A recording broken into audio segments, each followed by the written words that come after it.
Voltamos para o último bloco do nosso programa. Estamos conversando com o professor Marcelo Dias Carcagnolo sobre capitalismo e seus impactos no mundo do trabalho.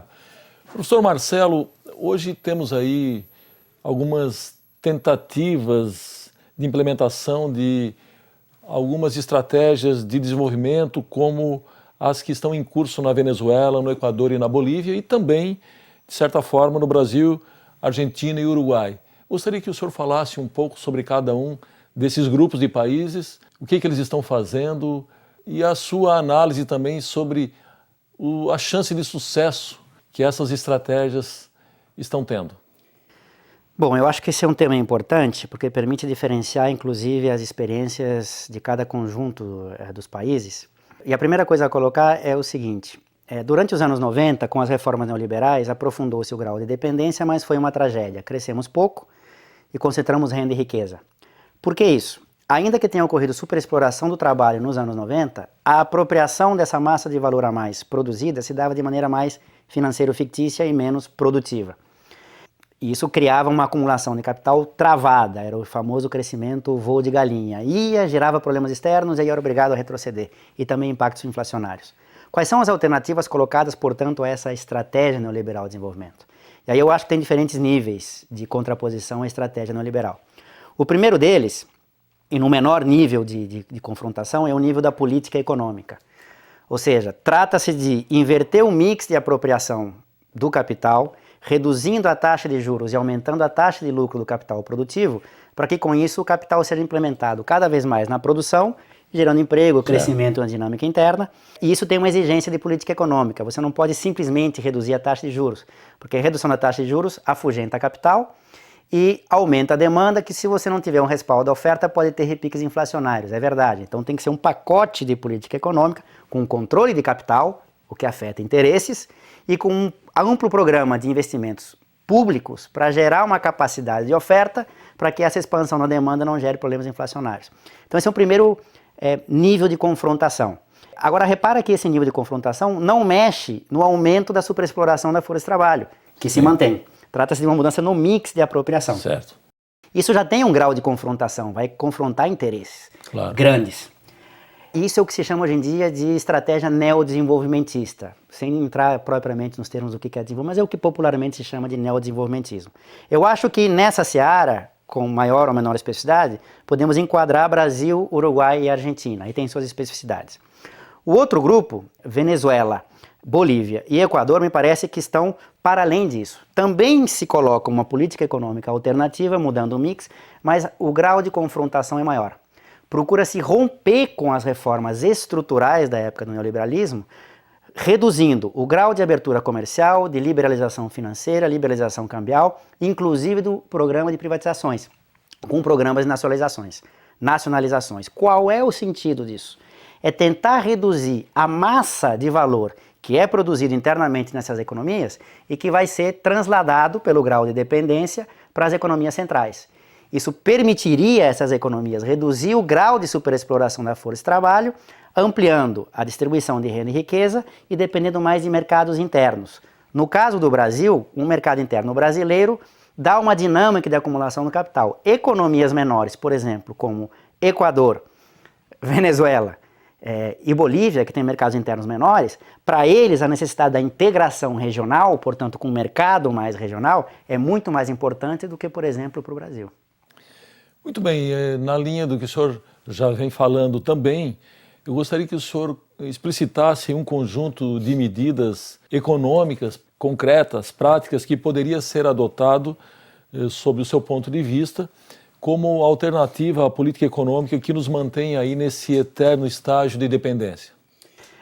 Eu acho que eu arriscaria um pouco mais, no sentido que aprofundaria o grau do caráter alternativo da estratégia de desenvolvimento. Evidentemente que uma outra política econômica é necessária, porque do jeito que está com essas taxas de juros, é impossível termos alguma dinâmica de crescimento interno.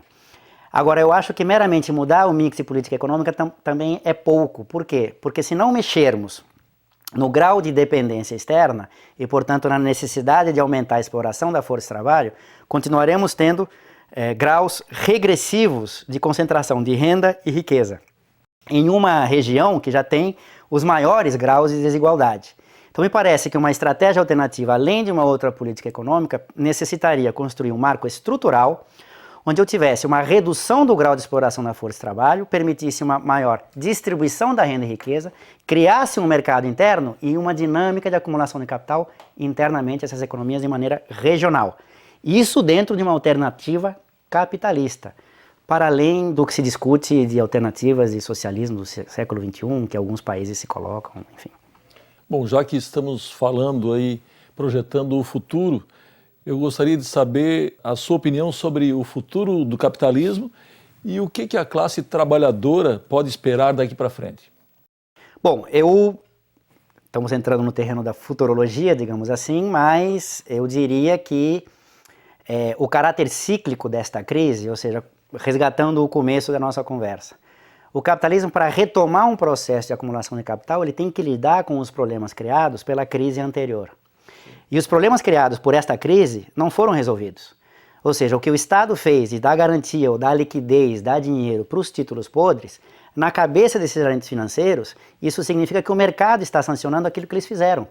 Portanto, o grau de especulação de 2007, quando estourou a crise até hoje, só aumentou mais do que existia antes. O que é que isso significa?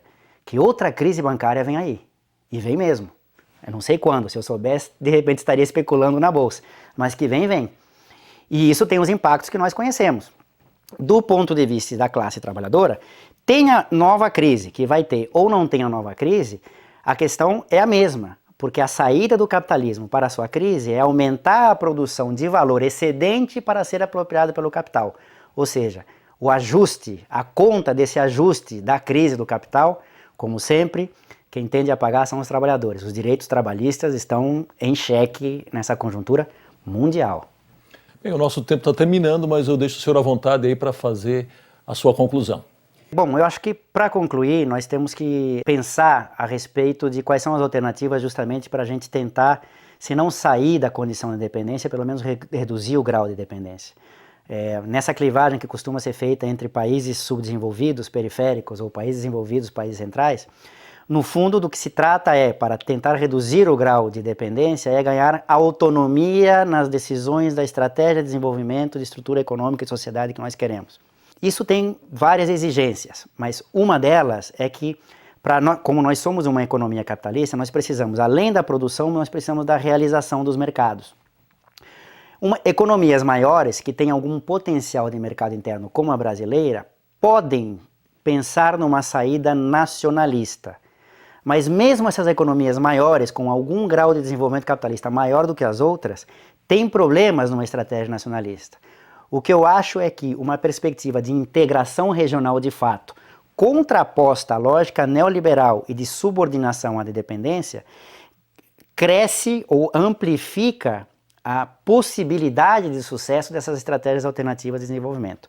Mais para as economias menores, mas também para economias maiores como a nossa. Eu acho que pensar uma integração regional de fato alternativa, com discussão de uma divisão regional do trabalho, sem que imponhamos perdas para os outros países e vice-versa, me parece que talvez a melhor coisa que nós podemos pensar para frente, sem garantia de sucesso, mas quem não se coloca nem a pergunta não vai ter a resposta. Professor Marcelo, muito obrigado pela entrevista. Muito obrigado. Chegamos ao fim do nosso programa. Hoje conversamos sobre capitalismo e seus impactos no mundo do trabalho com o professor da Universidade Federal Fluminense, Marcelo Dias Carcanholo. Voltamos semana que vem com mais um tema do seu interesse. Até lá!